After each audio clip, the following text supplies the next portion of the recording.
Aloha, my name is Anna Covert, and I'm coming to you from my battleship here on the beautiful island of Oahu. This week on the Covert Code, the topic is AI-driven leadership and growth. My special guest is RJ GRIMSHAW, American business leader, entrepreneur, and executive coaching expert for AI digital transformation. As former president and CEO of Unify Equipment Finance, RJ led the company from $14 million to $250 million in assets, and today is leading the charge with the AI CEO.ai and Able Leadership, where he guides business leaders on how to use AI to increase organizational growth and drive more revenue. Thanks so much for being here today. Thanks for the introduction. I have to compliment ChatGPT for that wonderful bio that it created for me off of my prompt. It makes me sound a lot. I've done a lot more than I probably actually have done, and I have to credit all my luck and success to everyone I've been surrounded by. It takes a team, and the world that we're moving into, it's that much more important too to be surrounded by like-minded people and really trying to raise each other up. So I appreciate that intro. Well, thank you so much for being here today. So to get started, I like to have the Cliff Note version of, your story, business transformation, where you started and how you got to be this AI guru that you are today. Well, I wouldn't say I'm an AI guru. What I would say is I was fortunate enough that I was in a time of my life, in a chapter of my life, that I was really trying to figure out what I wanted to do next after leaving Unify, after growing that. And by the way, Unify, as a matter of fact, I just had lunch today with the CFO there, and they're going to have another record year, which warms my heart because it's the foundation that we built. So the Cliff Note version is I fell into AI by accident in 2022, and I quickly learned the advantageous part of AI. There is downside and negative to AI as well, and I'm not going to skirt that and say that there's not a negative to it. But like any new technology, new tool, new way to work, you have to lean into it before truly trying to understand that. So really, that's what I did, and I just dove in. And as I tell my buddies in the equipment financing and leasing industry, I'm not a guru. What I was fortunate enough to have the time to learn about this while you're busy operating and running your business.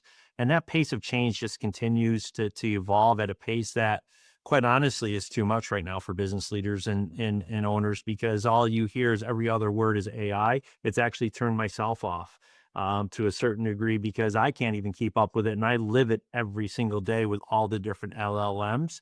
So I advise clients to take a deep breath. You're not missing out, and really start focusing more on strategy than the AI. I think that's really good advice. And I think you're right. I mean, it's just, you can't turn around without seeing some type of AI. And even with us and, in the marketing, I think it's another opportunity for fraud, right? Of like a win. And then here you have data, and we know what's going on in Europe with the GDRP in California. And, this is just a very scary time for, to be trusting AI when we know it hallucinates. We know that we're not really sure where some of this data goes. What are your thoughts on how to determine, what partner do you pick? Like, do you have some criteria you go through? That's a great question. So one thing that I've really prided myself on is vetting third-party providers, specifically in our industry, because this is a new marketplace and people see as an opportunity. And when you're working within $1 trillion opportunity, a lot of private equity, a lot of funds you're going to get their attention to enter into a market. What I've been advising our clients from a perspective of the technology is going to continue to change. And from your point, or from a fraud perspective, some fraud came out this weekend. There's a lot of people use Otter. There's another company called Fireflies. And what I didn't like about Fireflies when it first was introduced in the marketplace was not so much the technology itself, it was their marketing practices, which led me to tell my clients, do not utilize or download Fireflies, because I could tell the way that they were marketing, they were holding transcription notes hostage until other people would sign up off of that meeting.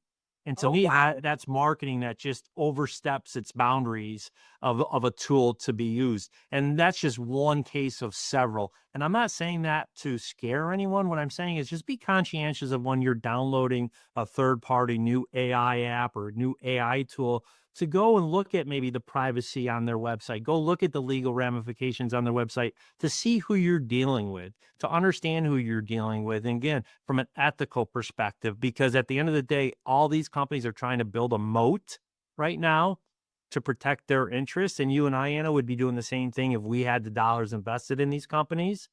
But that doesn't create a good situation for the business owners because we're caught in the middle trying to make that determination of what tools we should pick. And as you said, they're fast and furious. I don't know about you, but I know that my LinkedIn feed, my Facebook feed, any feed I go to from the social media perspective, it's AI, AI, AI. And that's the part that us as humans, we take a good thing and wreck it because we over leverage it and over talk about it and over hype it and over sizzle it. And that's what's going on right now. So we're actually fixing more problems than we are building new problems because people signed on or went into it without a certain framework. And Anna, that's what we teach. There has to be a certain framework. AI will only cause chaos if you don't follow a certain framework to deploy it. Well, I think that's great. And I want to get into your framework, but you brought up something that really just touched me a minute ago. The Otter AI is a for instance. We see that being popped up, and the second you sign up, then all of a sudden you're getting transcriptions of every single meeting. Well, now with these deep fakes that are happening and the ability to create an AI voice with almost nothing, right? That's something I didn't even think about. That these transcriptions, who knows, it could be now stored and used, and then they could create fake people. So we have this is a personal tidbit for what your audience might do with this. We've actually set up a code word for the Grimshaw household because of that. So we have a code word that's not emailed, it's not text. We talk about it when we're together as a family holiday if the quorum's together, we'll say, "Hey, are we good with our code word?"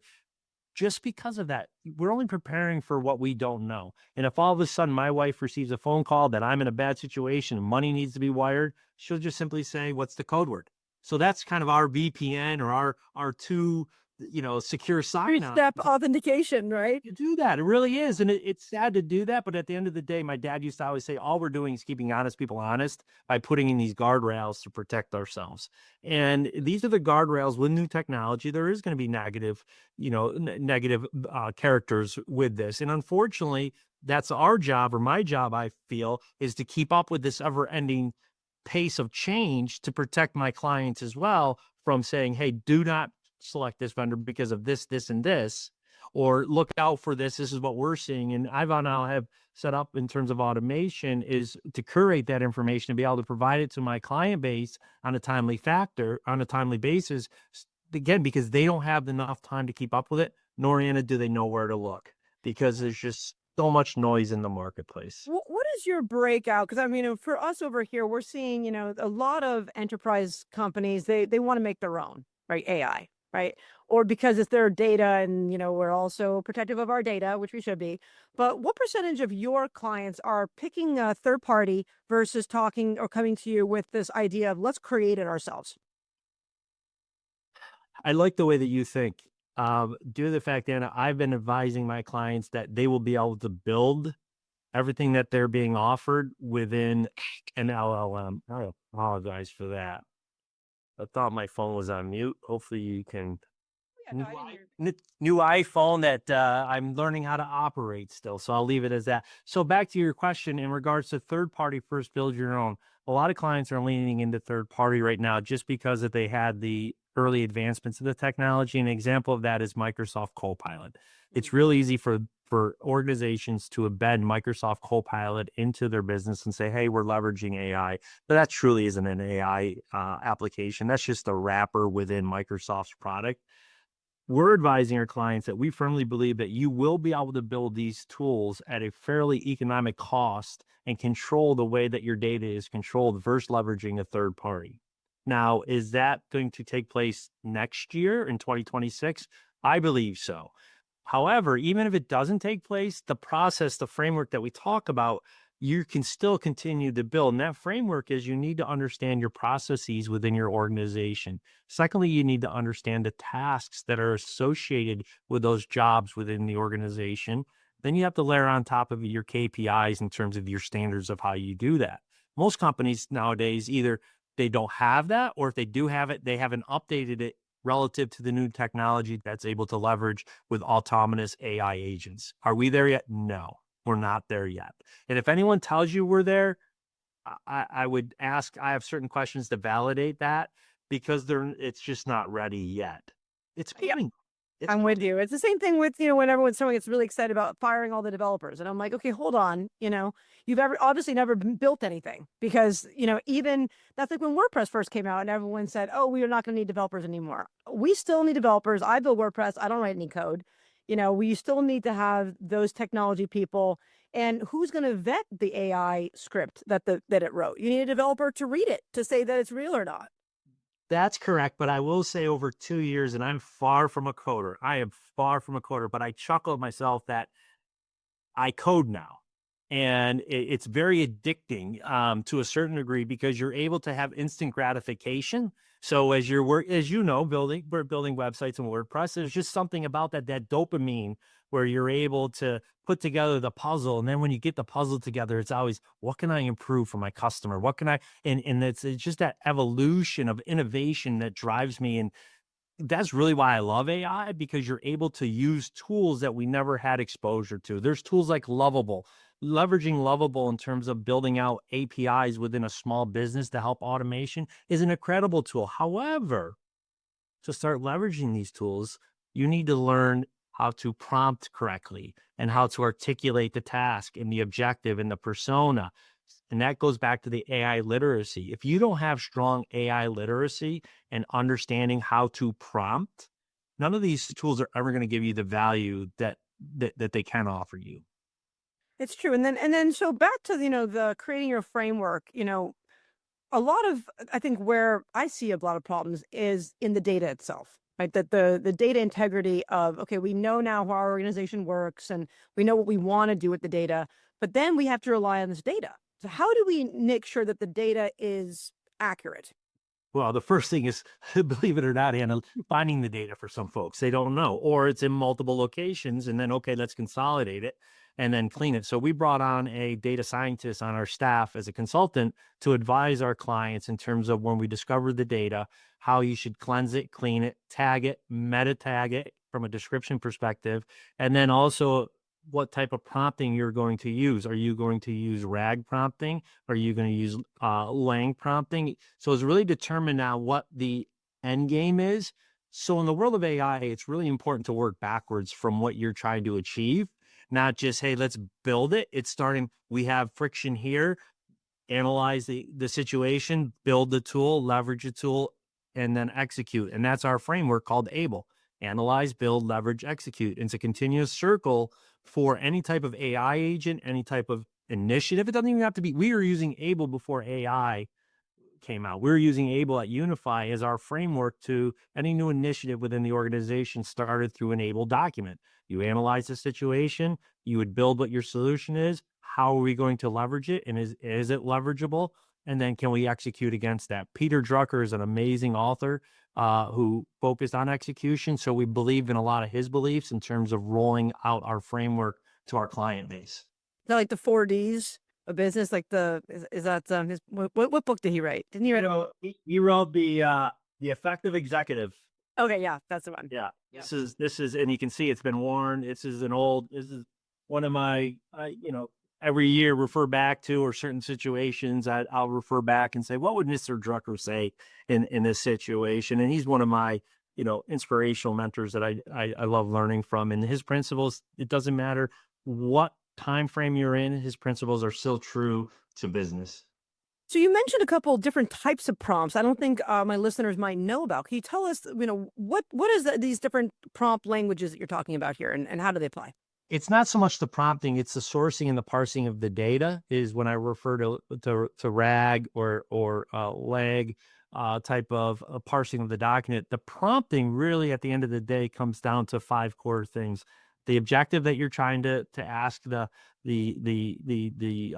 GPT to do. Okay. The second thing is the persona of the task, the person that's doing the task. Okay. That would be, hey, I'm a pizzeria and I am trying to figure out, now the task is to figure out my margin on my cheeses. If I'm using 12 ounces of cheese per pizza, I produce 100 pizzas. That's how you do the task. Yes. Great metaphor. The way to think about this is, if you were to walk to a coworker in a coworker's office or down in their cube and ask them to do something for you, and then you walked away, If that person wasn't able to understand what the task was and the objective was, then you did not do a good job of prompting. So you can relate to it almost in your communication style. And I tell a lot of people when they spend a lot of time prompting, and you probably experience this too, you become very literal in your Yes. conversations because there's no gray area when it comes to prompting. These LLM models need black or white. They need distinct instructions. So there's no, I'll call you later or help me, do it's, I will call you at 5 o'clock. Yes. I'm using that as an example. I have a GPT that will analyze my email to set up for appointments. It has specific tasks associated with that prompt to look for misses in my calendar that I don't see it from a human's perspective. So that's how you should be using and leverage AI to pick up on the blind spots that we have as humans and leverage it as a tool because there is still a lot of hallucination that you referred to. So there has to be human in the loop. And people have to learn, I would say learn the hard way to a certain degree. I've learned the hard way where you take an output, you don't read it as thoroughly as you should, Yes. and you email something and then you go back for some reason and look and say, oh, you were in a rush, you didn't slow down. So with AI, it makes you go faster, but really the true professionals in this world slow down when they're using AI because the models are doing the work at such a pace. It gives us an opportunity to really think of things from a strategic perspective, more importantly, with intent of what we're trying to accomplish. Yeah, I think that's really good advice. So what is one of the projects you're working on that you're most proud of? I would say today that the project that I'm most grateful for and happy is that we're building out a logic layer, and what I mean by that is the brains that will sit above a CRM system to help. I'm in the equipment financing and leasing industry to help providers be able to understand their data. You talked about data earlier before. They never had access to these types of tools, or if they did have access to these tools, it was hundreds of thousands of dollars to set up and develop a tool that be able to analyze their data, put out dashboards, reports, and more importantly, look at the KPIs of future predicting of the behaviors of their client base. And that's what we're building out. We've been building this out for 6 months. It takes time, effort, and then mapping the data to the CRM to be able to ensure that that data that's being extrapolated is accurate back to the truth of record. That's a lot I just said. And now with AI though, however, it's speeding up the time frame to be able to validate this data and validate your code as well. And we have to have an engineer on staff, to your point. We'll use AI to code, but at the end of the day, we always have a human engineer on our staff to evaluate the code before we push anything out as a commit to our platforms. Yeah. I'm working with one of my other clients is another Forbes author, and he has something called the Even Flow. And what it does is it's an AI layer for communication. It's called, basically human communication, right? So if all these different silos at an organization, and someone's in Salesforce, someone's in Teams. These people are your cell phones, there's emails. Well, what happens is some people just kind of like the concept of let them. They don't want to be updating every single software, right? Or and there's a huge expense of seats and then data's old at the end of the month. They have to update something. And so this creates a middle, kind of like a middle layer where you can be in Salesforce and you don't have, you can pick a software Mhm. and it will update all across across the layer. So it's called connected conversations. It's very interesting. It makes me think of what you're doing kind of. I love that. And actually I am targeting Salesforce. I'm partnering or collaborating. We've been having conversations with a local CRM company here based in Ann Arbor, Michigan that actually I leveraged when I was the CEO of Unify. Um, and they were just recently acquired and making heavy investments into their MCPs and into their APIs. So a lot of my clients are on Salesforce, and Salesforce is a great company. I mean, Salesforce changed how CRMs are viewed at the end of the day.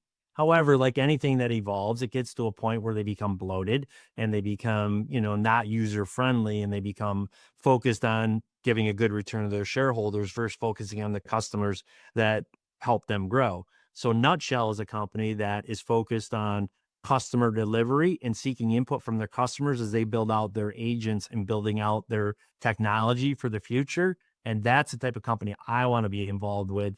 With that, again, back to that middleware logic, where they'll have one login and the entire ecosystem will be in that system, pulling from the database out of nutshell. So if they have to go and pull reports, we're just going to leverage APIs. But at the end of the day, they are in one login, one ecosystem, and eventually, this is really stretching people the way that they think. Eventually, people are going to be able to code in their work, in their job, and then provide it to a human engineer to review it. And they're going to be able to manage their own workflows to do their job. JP Morgan Chase did this. They rolled out iPads to their entire staff with GPT-4 loaded on there with the proper guardrails to protect data and things of that nature, and said, we want you to leverage GPT-4 and 5 and OpenAI in your job however you feel best suited, but we'd like you to tell us how you're doing that. So they're getting feedback from the workers of how they're leveraging ChatGPT in their organization, but it starts with the proper guardrails. Yeah, I think you're right. What are your thoughts on, sharing data? Because I know a lot of places are very siloed, especially in supply or we talk about that bullwhip effect of when, it was COVID and all of a sudden everyone orders toilet paper because now there's this huge need, but then by the time it gets all the way to China and they make the toilet paper, now the need's changed. So, what are your thoughts on how we can use AI in a global way to increase productivity across an entire channel? Well, keep in mind, the whole premise of AI is supposed to be open source. And open source is to raise everyone up, to share knowledge, to raise everyone up, to make everyone better at what they do as humans.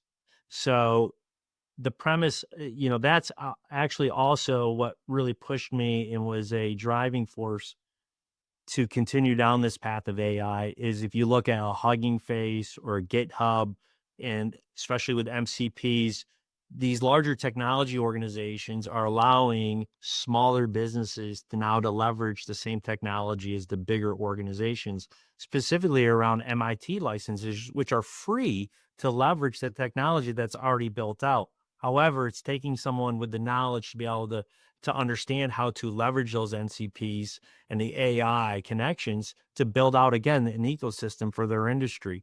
That's where I firmly believe, because the way that the workforce is managed today, or the way that people work, will be completely different in 5 years. Completely different. I don't know what it's going to look like, Anna, but I can guarantee it'll be completely different, and we're already starting to see that.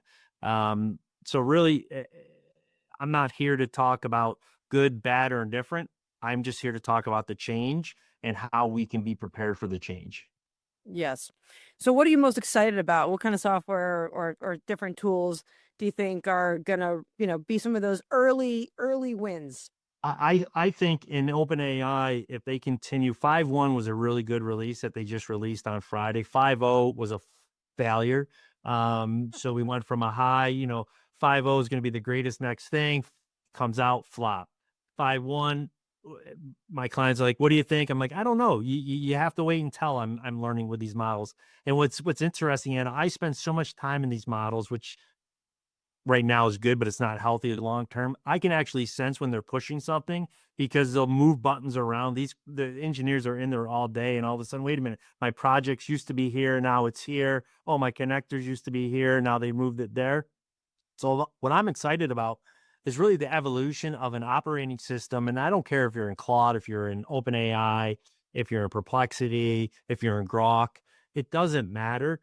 But if you're in the tool, you're going to be able to build eventually an ecosystem to run your business right in the LLM and leverage the LLM. And then around your databases, build out knowledge bases. You can build out, just tools. For example, I leverage a tool now in my email I mentioned a little bit ago. But if you were to email me, it comes into my email. It looks at the history of our communications back and forth. It'll look at my persona, understands who RJ is, and then it'll give me a draft for a response. It will not send the response, but it'll have a draft ready for me. When I log in, I'll see my emails, and then I can go through the drafts and make any edits and then hit send. So 90% of the work is done by the AI. I'm completing the 10% of it. Now, some people might frown upon that and say, are you cheating? There's still some AI stigma out there to a certain degree. But in the same respect, I say, it's the same way as a dishwasher. I could hand wash my dishes, but I'd rather scrub them, get them somewhat clean, put them in the dishwasher and take them out clean. Same thing with my email, metaphor. The email, if it's 90% there, and then I'm doing the last 10%, which is the most important part to ensure that it sounds like RJ, not like a robot, and the data's accurate that I'm responding with, then why wouldn't you want to leverage those tools? Absolutely. I think that the problem is maybe in the future where, we all know that the difference is I don't think it's cheating because you know how to do your own email. I know how to do my own email. I've written books. I know how to do it all myself. Right. So when I use AI, I'm like, okay, well, I'm accelerating this process. If I didn't have it, I would still be able to do it myself. Hmm? The question is for the kids, right? Or for those who are coming up in this world of AI, and are they going to be able to do it without it? That's where So we're some that's a wonderful, wonderful question. And I do not have the answers for this. All I can do is look upon university leaders. And Arizona State is one of the first universities is now just telling all of their incoming freshmen, do not pick a major. We'd rather have you come into the university with a curiosity mindset because the world's going to continue to change. And most likely, unless you're in a profession like a doctor, an engineer, if you're going to school as a business major or a business major, let's leave it as that. Most likely you're going to have 7 to 8 different careers, if not more, in terms of what you're doing is going to continually evolve. So the most important thing is to be curious and to always be a life learner. And what's really interesting now is 5 years ago, when kids would go to school as an English major or a writer, people were like, oh, liberal arts, good luck. Hopefully you make it. You want to know what the number one degree now being recruited for within AI organizations and big companies? English majors. really. Because they can articulate and be able to communicate with the LLMs and be able to write proper prompts because they're very literal in their communication style and understand the English language better than most people. It's interesting. So I work with one of my clients here, own an advertising agency, is Hawaii Medical College. And I was speaking with them the other day about the change of education coming from before we had just in case education. We learned things just in case we needed it. Right. Now it's reversing to just in time. And that's kind of, I think, along the lines of what you're talking about. Like people are not going to learn these other things until they need to. And then they want to like download it quick. And you have the tools to download it quick. Yeah. As I tell them, I have 2 boys, 31 and 26, and we've been in AI for 3 years now. So to them, it's just part of life. But early on, probably a year into it, when they would come and ask me something, they got to the point where they would understand if they were asking me something, the first question would, did you run it through ChatGPT? Did you prompt ChatGPT? And then eventually, of course, they stopped coming to me. The goal wasn't for them to stop coming to me. What I did was I said, after you get the information from ChatGPT, if you want to discuss it, that's when you come talk to me, because now we talk about the wisdom piece of it. How do you apply it? How do you leverage this? That's the human element of it. But the AI will research and give you the answers that you need to be able to do anything you want and learn anything. Notebook LM is the greatest tool ever. And if the Notebook LM is where you can take transcripts and or any type of educational information, load it into Notebook LM, and it'll produce a podcast for you from an education perspective with 2 people talking. Google did enough research to understand that when there's a conversation take place in regards to a knowledge or education, humans learn at a faster pace when it's a conversational versus just a download. Interesting. So I put everything into Notebook LM from an education perspective, and that's my education system. Then it'll also build out brief cards. It'll build out a video for you if you want. It'll build out a Q&A section for you. So it's really based on education for a tool. So if I was an educator, back to your children, that's a tool that I would introduce them to right now. If you want to learn about something, go download a transcript off of YouTube or, certain guardrails, of course. And then you can make a podcast and listen to the podcast. And as a matter of fact, you can actually personalize the podcast where you're talking exactly to the person. So it could be, this podcast is made for Anna, and really pull and immerse in the person that's learning. That is amazing. Wow. I think the thing that I worry about now is, there's so much information out there, And the verification process. I think now it's if chat says it's the right answer, then we think it's the right answer. And the fact is that I work in search marketing and I can manipulate search. So I can By manipulate all means. things. Right. So it's like then what is the next layer of what's that Wikipedia or what is that stamp of approval that this is real? Yeah, that is a wonderful question, because what I do today is I'll take information and I'll run it through all 3 models or 4 models and prompt it differently. So I'll start is, can you please read this article or this information and advise how factual and accurate it is? Mm-hmm. I'll do that at times. I'll run it through Perplexity. Perplexity is the best of this. You can really do deep dives with Perplexity on validation, and you can ask it to bring back links to support the response. So the time that we're saving with the prompting, you still should be leveraging it in other areas of AI. And that is exactly it, Anna, where you can look at, where did this information come from?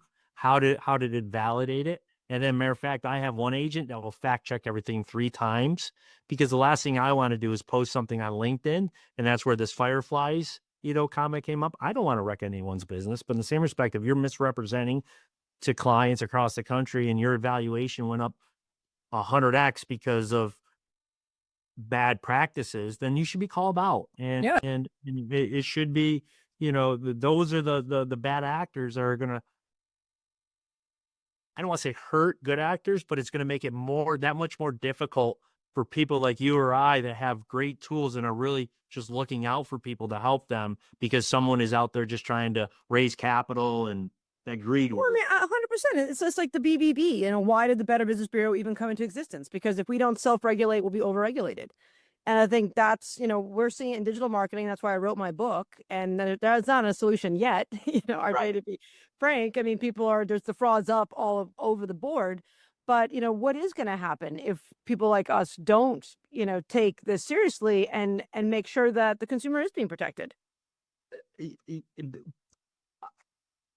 I've sat on a couple of calls with big influencers just to watch their pitches, and it's scary. And that's the ethical piece of it that I'm challenged by,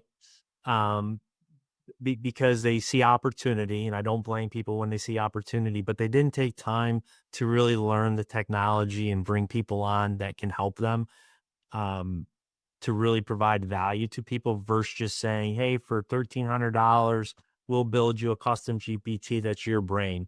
People don't don't know how that works. They don't know how, they just see the sizzle of it. And really at the end of the day, they don't know how to use the technology. It's like throwing keys to a 15-year-old and say, here's your Ferrari, good luck. Yeah. It's never going to work out well. I go back to the AI literacy, and that you have to learn a lot of it, but you really have to learn back to the prompting, understanding, because you can create biases and you can really spin information any way you want to. That's just human nature. And you also have to remember, Anna, using these models, they are gauged to always be forward thinking. So you can end up down a rabbit hole real quick in a certain situation. We advise our clients that we actually now embed this in our prompts, but if it's not embedded, every 3rd or 4th prompt exchange, remind it to go back to the original task and redraw. Go back to the original task. Please, let's go back to the original task. Let's reground on the original ask. It'll go back. It'll always say, good idea. It'll never argue with you. Good idea. Makes sense. It'll go back, because what you're doing is you're reining it in, because we all learn the hard way. All of a sudden, 3 hours later, it's gone down this rabbit hole and you think you've built the greatest thing ever that's going to make your business. But really all it was is just, there's nothing there. It's the same thing as like when you're listening to Pandora radio, and if you have a channel, you want to listen to jazz, and it's going great, but then the second you start thumbing things, or you stop training it, right? It gets off on a tangent. Now you're listening to country, and you're like, what just happened? Well, you didn't tell it no, and now it's like, oh, this is good, for me. And we've been doing this as consumers for the last 20 years. Anytime you went into Amazon, don't think you didn't go into Amazon and you bought something and all of a sudden those 5 other things that showed up, that's just reading off your algo of what you're looking at and things of that nature. So AI is around us everywhere. It's just now they're allowing us to use it, like the larger organizations. I think one more question for you. So what are your thoughts? I've heard there's been a lot of chatter, and I'm specialize in solar and energy, right? So, and the story was originally that, oh, we've done math and we've determined that if you say thank you and please to AI, there's this many more characters being used worldwide, and that equates to this much more power being sucked, and you know, and basically that you should just treat it. You shouldn't use those words because it's a not living creature and doesn't need to be polited. Or that's not a word, but you know what I'm talking about. Yeah, I know exactly what you're talking about. And let's talk about the macro, and then we'll drill down to being nice, not nice to your LLMs. The macro, there is a power issue. There's going to be an energy issue, and I don't have the answer for that. That's why you're hearing discussions around nuclear again. You're hearing there has to be some solution We because need it all. the amount of data and energy, and then specifically when we get into quantum, which is coming, folks. Quantum is coming. And what I mean by that, it's only going to expedite and speed up all this technology. Again, I'm not here to talk about good, bad, or indifferent. It's just factual. Just pull up YouTube. It's coming. We're They're all just excited about being in the quantum field. I'm not sure if you're into meditation, but I love so, Dr. but that layers back to answering your question in regards to how you treat your LLMs. I please and thank you all my LLMs because I believe as a good vibration as a human being, that LLM is a tool that's helping me grow my business and helping me grow as a human. So who am I not to treat it as a tool and give that energy as a person to the LLM? That's just me What because that's I the way I am in life. Yeah, I agree with you, and I actually tested because I was when I was just very cold, and you get better responses when you're polite.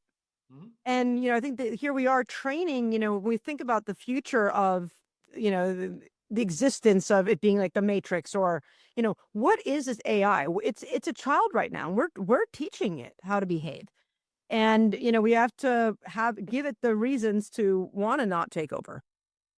I agree with that, and that goes back to the energy of the universe and quantum and the vibrations you put on. It's all intertwined, and when you really start taking a deep dive into AI and the universe, and I know that's not what we're here to talk about, but it all plays into one. It's all around the matter, and it's all around the energy. Um, It is. and again, back to open source and the premise of AI. AI is a tool to lift us all up, to make us all better, to make my doctor. I went to a doctor a week ago for my annual. They're using AI now. I apply. I said, thank you. I'm glad you're using AI. And I don't let my records go out. If my health records can help other people, I'm all for it. Because what's someone going to do to know that I have high cholesterol? Right? Right. I mean, as long as it's not your name, so that then your insurance premiums go up, when you start getting. Well, they're going to go up anyway. So, and that doesn't matter if I'm a bill of health or not. Insurance premiums are going to up, and we could go down a whole nother, rabbit hole with that. But in the same respect, I just view it as a tool. And I'll say this: if there's a lot of folks that are going to be unfortunately let go in terms of, we're already seeing so many people downsized, white collar, people didn't see it coming. Those are the folks that I feel for. Yeah. However, there's an opportunity to learn a new skill set.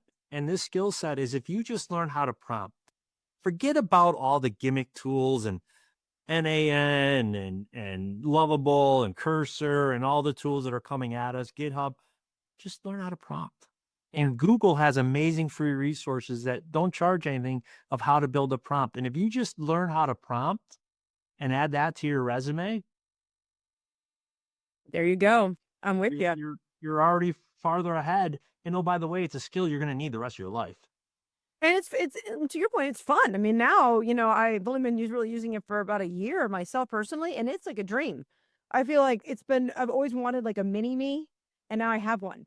And it's AI, and I can just do 3 times the work that I used to be able to do. Just the marketing aspect of it. I mean, the marketing tools between Opus and Pitzel and all these different thumbnails, it's just amazing. You can produce.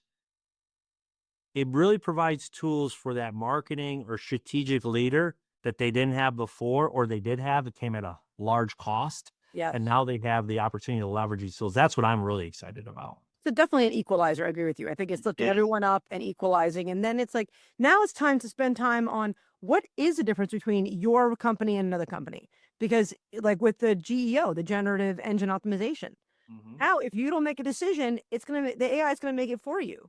Right. It does. And let's be prepared, right? That's what it's doing, right? The AEO and the ask engine, answer engine. And that's where like all of our clients are coming to us now of, oh, what do we do? How do we, how, it's recommending this. It's like, well, we need to decide. You can't be everything to everyone. You raise a great point, and that where I talk a lot around strategy and planning. There's a distinct difference between the two. Business leaders, we're very good at planning. We're very good at planning. It's natural, right? Here's our to-do list. We're planning our vacations. We're planning our, we're planners. When you start doing strategic conversation strategy, you should feel uncomfortable because if you're having a strategic conversation, you're talking about the future, almost a blue ocean talk, where you're not sure if it's going to work or not, but you know that what's working today, the planning, isn't going to get you where you need to be in the future without strategic conversations. So if you're doing any type of strategic conversations that people say that they're doing, if you don't feel uncomfortable, you're not having a strategic conversation. You're just planning, which is 90% of the folks that are out there. True strategic feeling is walking out of that meeting feeling uncomfortable about the unknown, but having a plan that most likely and will change, but you have a plan. That's it. Well, thank you so much for being here. How can people get a hold of you? Website www.theaiceo.ai or just Google RJ Grimshaw. I'm on LinkedIn. I blog a lot on Medium, all the social fronts, YouTube. I answer all my own emails with the help of AI. 10%. But It's getting yeah, but in the same respect, the world that we're going to, you have to be, I believe, founders are going to have to be out in front of their brand more so than ever before because of the false fake fronts that are taking place.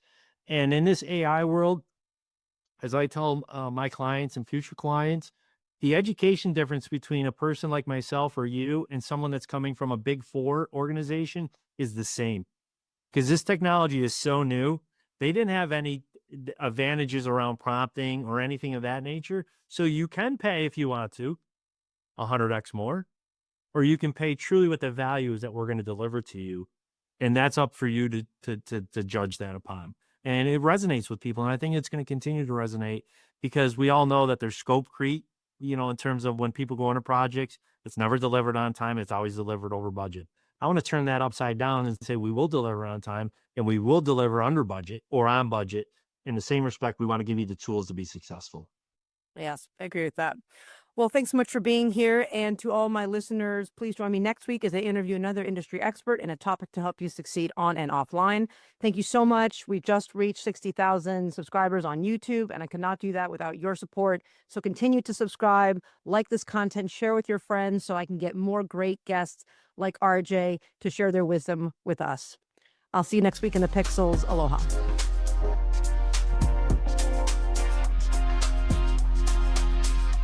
I hope you enjoyed this episode of the Covert Code Podcast. If you're loving the insights we share here, don't forget to follow us on your favorite podcast platform and leave a review. Your support helps us reach more digital innovators like you. Share this episode with your friends and colleagues on social media and help spread the word. And if you're in the solar space or just curious about where clean energy is headed, I'm thrilled to announce my brand new podcast, The Solar Coaster. This show digs into the real stories, trends, and challenges of the solar industry, with bold conversations and powerful takeaways you won't hear anywhere else. Follow the Solar Coaster now so you don't miss a single episode. Thanks for tuning in. See you in the pixels. Aloha.